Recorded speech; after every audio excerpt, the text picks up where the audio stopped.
जमीन का, संपत्ति, घर, मकान जो भी है उसका जो भी खतियान है, खतियान जो लोग नहीं समझते होंगे उनको हम बता देते हैं, जो प्रॉपर्टी है उसका जो सरकार के पास है, जो पूरा रिकॉर्ड रखा जाएगा, उसका जो दस्तावेज तैयार होगा, है ना, तो वो हो जो बनेगा वो अब बेटी के नाम पे भी बनेगा। बहुत लोग क्या करते थे कि जो वंशावली के हिसाब से पहले ये ऐसा सिस्टम नहीं था, उसमें बेटा का ही नाम होता था, लेकिन अब जो है यानी बेटी का भी नाम जो है बिल्कुल होगा। और ऐसा नहीं है कि पहले बेटी का नाम नहीं होता था, पहले भी, लेकिन पहले जिसको बेटा नहीं है, ठीक है, जिसको बेटा नहीं है तो उसमें जो अगर बेटी है, उत्तराधिकारी बेटी ही है, तो बेटी का नाम जो है उस पे आ जाता था। लेकिन अब क्या होगा कि अब जो आप वंशावली अब देंगे तो उसमें जो बेटी है, अब ठीक है, बेटी उस संपत्ति को मान लेते हैं उस समय रिलीज करे वो अलग हो गया यहाँ बात। लेकिन अगर आप वंशावली के हिसाब से अगर आपका जमीन का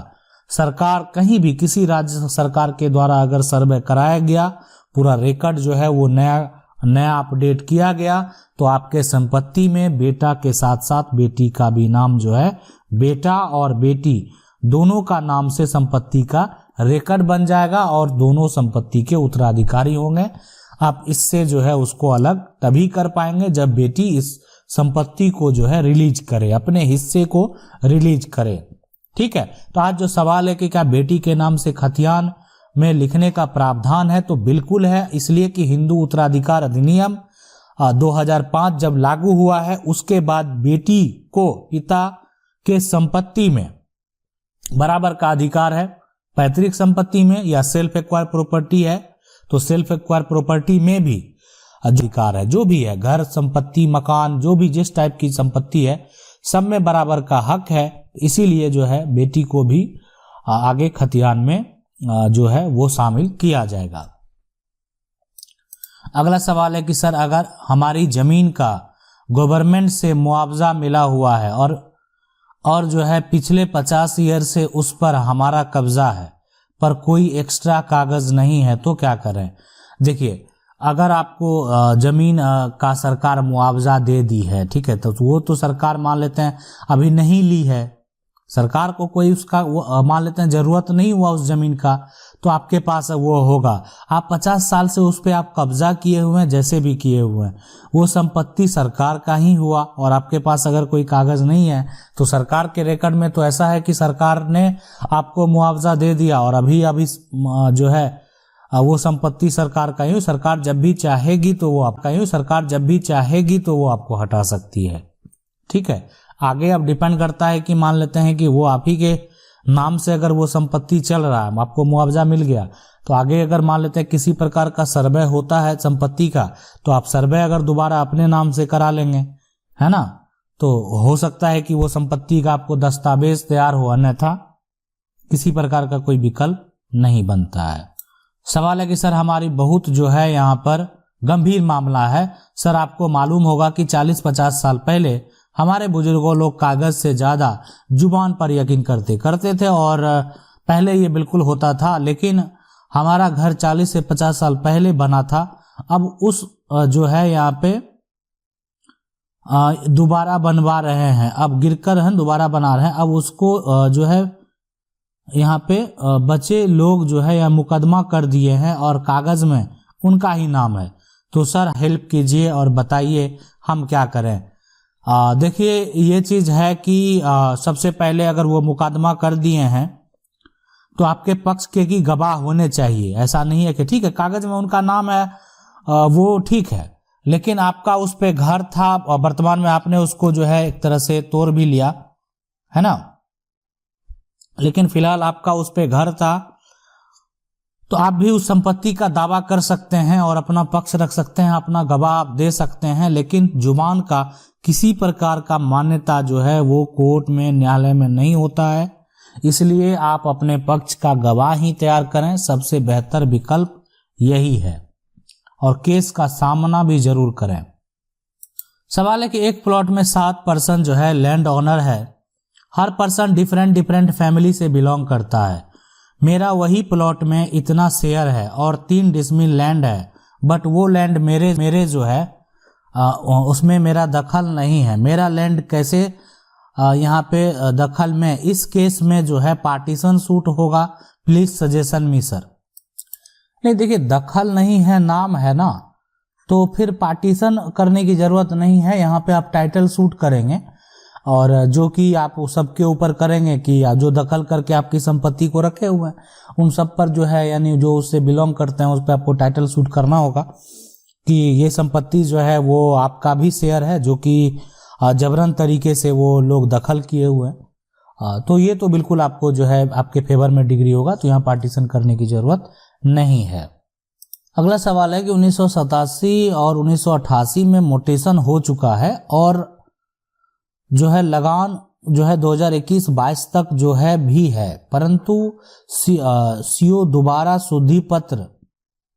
निर्गत किया जा रहा। यहाँ पे कहना है कि किसी प्रकार का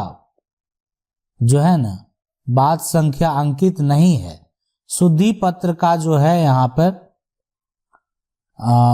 आवेदन के साथ यहाँ पे रजिस्ट्री पेपर लगान रसीद 2011 का एलपीसी संलग्न किया हुआ है। ये मामला नालंदा जिला का जो है। बिल्कुल यहाँ पे हम आपको बता दें कि अगर सब कुछ आपका इतना तक है ना, हो चुका है, तो दोबारा निर्गत करने का तो कोई ठीक है, अगर कर रहा है तो कोई प्रक्रिया मान लेते हैं। अगर आपका साथ कुछ गलत हो रहा है तब फिर आगे आप बढ़ सकते हैं, काहे कि हाँ, लेकिन अगर मान लेते हैं कि आवेदन आपने दिया है और आपका सब कुछ है,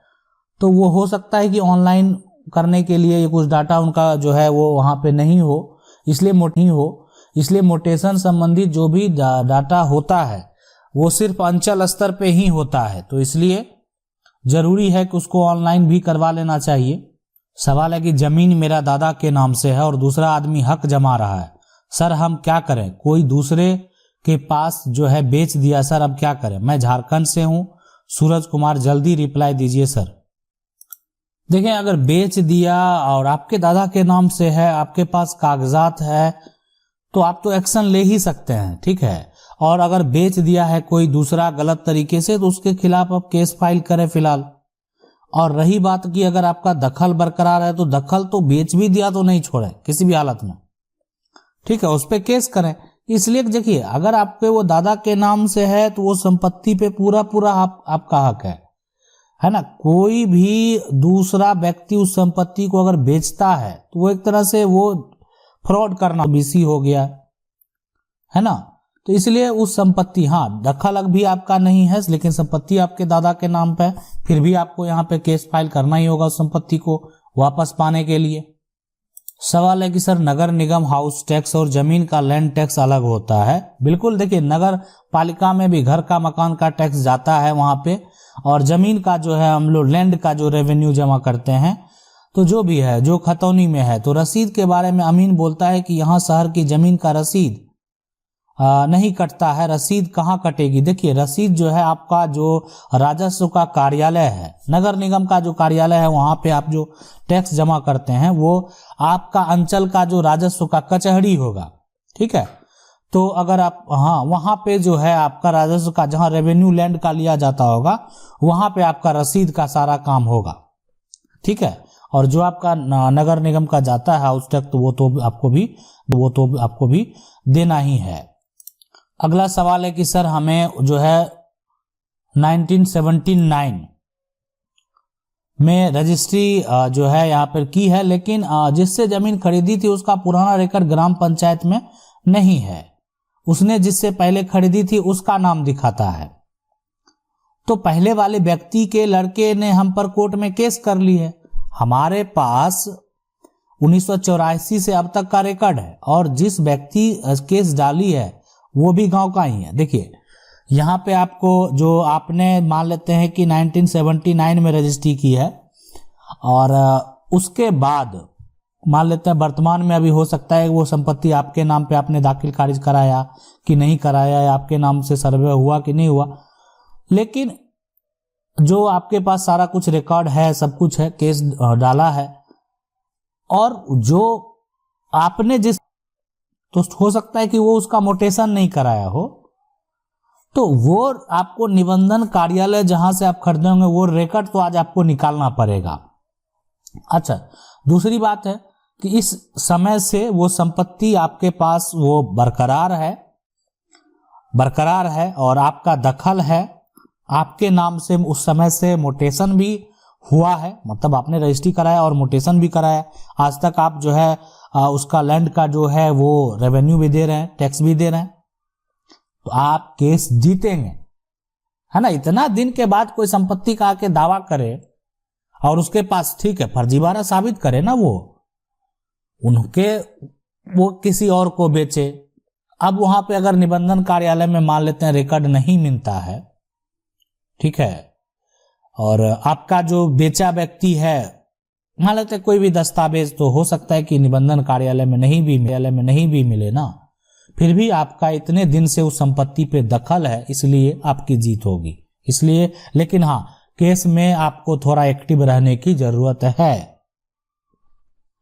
आशा करते हैं वीडियो अच्छा लगा होगा। वीडियो को लाइक जरूर कर दें। चैनल को पहली बार देख रहे हैं सब्सक्राइब करके जो बेल आइकन है उसको जरूर दबा लें। मिलते हैं अगले वीडियो में, तब तक के लिए जय हिंद।